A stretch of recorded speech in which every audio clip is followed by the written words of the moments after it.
बिस्मिल्लाहिर्रहमानिर्रहीम अस्सलाम वालेकुम। आज की रेसिपी बिल्कुल भी पालक गोश्त की नहीं है। यहाँ पे आप पालक के पत्ते देख सकते हैं। यहाँ पे सिर्फ 2 पालक के पत्तों को यूज़ करके हम ऐसी यूनिक किस्म की रेसिपी बनाएंगे ना, आपका दिल खुश हो जाएगा।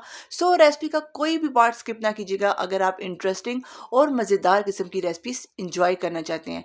चलिए जी, टाइम वेस्ट किए बगैर रेसिपी को स्टार्ट करते हैं। बिस्मिल्लाहिर्रहमानिर्रहीम। यहाँ पे सबसे पहले आपने कोई भी कढ़ाई लेनी है, उसमें आधा कप आपने कुकिंग ऑयल शामिल कर देना है। साथ ही 1 टीस्पून हम जीरा का यूज़ करेंगे। 2 से 3 अदद सब्ज़ इलायची को हम यूज़ करेंगे। इसको आपने जस्ट मिक्स करना है, इसको बहुत ज़्यादा ओवर कुक नहीं करना। अब इसके अंदर शामिल कर देंगे, यहाँ पे मीडियम साइज़ के मेरे पास 2 प्याज थे, वो शामिल कर देंगे। यहाँ पे आपको प्याज की जैसी भी कटिंग पसंद हो आप वो कर सकते हैं, क्योंकि वैसे भी आगे जाके इस मसाले को हम इस तरह यूज़ करेंगे ना कि ये बिल्कुल गल जाएगा, ठीक है, नामो निशान इसका नज़र नहीं आएगा। अच्छा जी, यहाँ पे हम मोटी इलायची, काली इलायची या शामिल करेंगे इसके अंदर 1 अदद। और उसके बाद यहाँ पे बेहतरीन किस्म के खड़े मसाले यूज़ होंगे, जिसमें 1 टेबलस्पून हमारे पास साबुत धनिया है, 6 से 7 अदद लौंग है, ब्लैक पेपर हमारे पास 8 से 9 दाने हैं। जावित्री हम यूज़ करेंगे बिल्कुल थोड़ी सी, यानी कि आधी इंच से भी कम इसका पीस यूज़ करेंगे। उसके बाद हमारे पास दालचीनी है जो कि 2 स्टिक हम यूज़ करेंगे। 1 अदद हम बदियान का फूल ले लेंगे, ठीक है। इन तमाम खड़े मसालों को आपने अच्छे से पीस लेना है।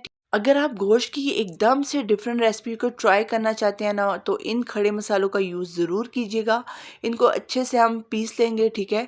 साथ ही हम अपने मसाले की कंडीशन देखते हैं। यहाँ पे प्याज का कलर गोल्डन ब्राउन हो चुका है। बहुत ज़्यादा आपने डार्क नहीं करना, बिल्कुल गोल्डन सा इसका कलर होना चाहिए।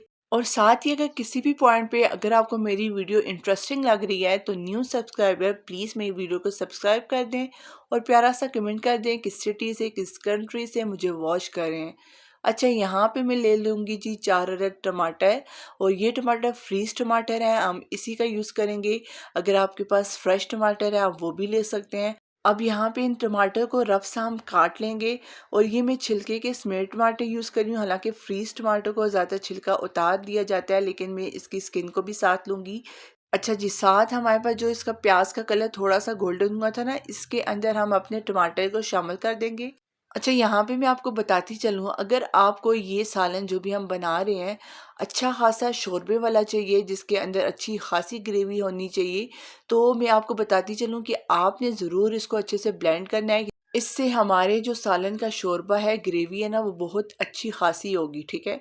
अच्छा जी, अब क्या करना है, उसी कढ़ाई में जहाँ पे आपने प्याज को फ्राई किया है 2 टीस्पून आपने अदरक लहसुन का पेस्ट शामिल करना है। उसको आपने अच्छे से मिक्स करना है, क्योंकि यहाँ पे मैं फ्रीज़ अदरक लहसुन का पेस्ट यूज़ कर रही हूँ, तो इस वजह से थोड़ा सा हार्ड है, लेकिन विद इन 1 मिनट के अंदर ये एकदम से इलादा हो जाएगा गरम ऑयल की हीट की वजह से। अच्छा, यहाँ पे इसको थोड़ा सा आपने गोल्डन सा ब्राउन करना है, बहुत ज़्यादा ब्लैक नहीं करना कि इसका जो रियल टेस्ट है ख़त्म हो जाए। साथ ही यहाँ पे मैं 1 किलो गोश्त यूज़ कर रही हूँ, आप चिकन का भी यूज़ कर सकते हैं। इसके अंदर हम गोश्त को शामिल करके फ्राई कर लेंगे। अब यहाँ पे आपको कितना फ्राई करना है वो भी मैं आपको बताऊंगी, क्योंकि ये रेसिपी झटपट है, तो इस वजह से आपका ज़्यादा टाइम नहीं लगेगा, लेकिन ये रेसिपी होगी भी बहुत ही मज़ेदार और न्यू स्टाइल की, ठीक है। यानी इस गोश्त की रेसिपी के आगे अगर आपको पसंद है देगी गोश्त, तो वो भी छुट्टी हो जाएगी उसकी, क्योंकि इतने मज़ेदार किस्म की रेसिपी बनेगी। अब यहाँ पे जो खड़े मसाले हमने पीस लिए थे वो सारे आपने शामिल कर देने हैं। साथ ही 1 टीस्पून आपने लाल मिर्च पाउडर शामिल करना है। साथ ही कसूरी मेथी 1 टीस्पून हम शामिल करेंगे। नमक का यूज़ करूँगी 1 टीस्पून, यहाँ पे हल्दी यूज़ करूँगी हाफ टेबल स्पून, और उसके बाद इसको आपने अच्छे से मिक्स करना है।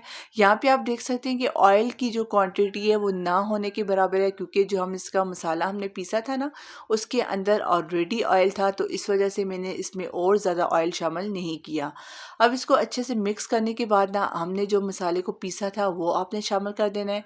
अब यहाँ पे मैं आपको बताती चलूँ ना, यहाँ पे क्योंकि टमाटर बिल्कुल कच्चे थे इसलिए आपने अच्छे से अब इस मसाले की गोश्त के साथ बुनाई करनी है। अच्छा जी, अब हमारा स्पेशल बहुत ही मज़ेदार किस्म का पालक का पत्ता, यहाँ पे 2 अदद पालक के पत्ते आपने शामिल करने हैं। जैसे ही आपके मसाले में अच्छा सा कलर आएगा ना, ऑयल भी सेपरेट हो जाएगा, तो आपने पत्ते शामिल करके डायरेक्ट इसके अंदर इतना पानी शामिल कर दें जिसमें गोश्त अच्छे से गल जाए। यहाँ पे मैं बगैर प्रेशर कुकर के बना रही हूँ, अगर आपके पास टाइम कम है तो प्रेशर कुकर में बना लें। और ये देखिए जी, बेहतरीन किस्म का हमारा गोश्त गल के रेडी हुआ है, और पालक का तो नामो निशान नहीं रहा, क्योंकि 2 घंटे लगे थे इसको गलने में, तो इस वजह से पालक भी बिल्कुल गायब हो गई है। और पालक डालने का फ़ायदा क्या हुआ मैं वो भी आपको आगे चल के वीडियो में बताऊंगी। यहाँ पे मैं आलू शामिल कर दूँ क्योंकि बच्चों की रिक्वेस्ट, उनकी फरमाइश थी कि आलू भी हमने खाने हैं, तो साथ ही मैंने इसमें आलू भी शामिल कर दिए थे। यहाँ पे आलूओं को आपने 5 मिनट के लिए फ्राई करना है ताकि आलूओं पे बड़ा ही बेहतरीन किस्म का कलर आ जाए। और मीडियम फ्लेम पे फिर मैंने रख दिया था जिससे से आलू बेहतरीन किस्म के कुक हो गए थे। अब यहाँ पे जो है ना मसाले की फ़ाइनल ये कंडीशन है अभी, क्योंकि इसमें मैं पानी शामिल करूँगी क्योंकि मुझे ग्रेवी चाहिए थी। तो अभी अगर आपको कम ग्रेवी पसंद है ना तो आप इसमें कम पानी ऐड करें, लेकिन क्योंकि इस मसाले को हमने पीसा था ना तो इस वजह से आप इसमें ग्रेवी की मिकदार को बढ़ा भी सकते हैं। अच्छा, अब मैं आपको बताती चलूँ कि पालक का पत्ता जो हमने इसमें शामिल किया था उसका क्या फ़ायदा हुआ। यहाँ पे पालक का पत्ता शामिल करने से इसमें बिल्कुल भी आपको पालक आलू गोश्त का टेस्ट नहीं आएगा, बिल्कुल डिफरेंट किस्म का टेस्ट आएगा। पर ये है कि पालक के पत्ते शामिल करने की वजह से आपको काफ़ी मिकदार में आयरन भी मिल जाएगा, जो कि आपके बच्चों की सेहत के लिहाज से, बड़ों की सेहत के लिहाज से बहुत ज़्यादा मुफीद है। और देखिए जी माशाल्लाह बेहतरीन किस्म का हमारा आलू गोश्त बन के रेडी हो गया है, बिल्कुल नए तरीके से।